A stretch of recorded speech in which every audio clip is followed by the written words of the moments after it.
Težko si je predstavljati prvomajsko jutro brez zvokov koračnic pihalnega orkestra Alpli Železniki. Prvo budnico smo igrali 1. maja 1981 in od takrat naprej jo igramo vsako leto.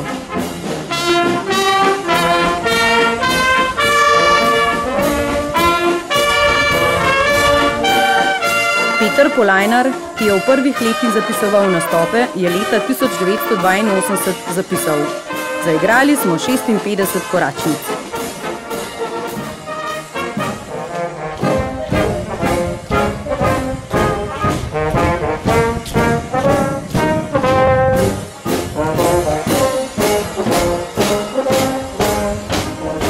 Čipkarski dnevi v Železnikih.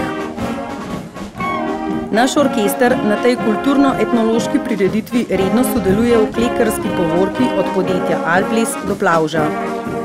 Več kot polurno igranje v povorki zahteva od godbenikov tudi dobro fizično kondicijo. Trud je poplačan ob koncu, kjer nas pričakajo zadovoljni poslušalci ter kozarec hladnega soka.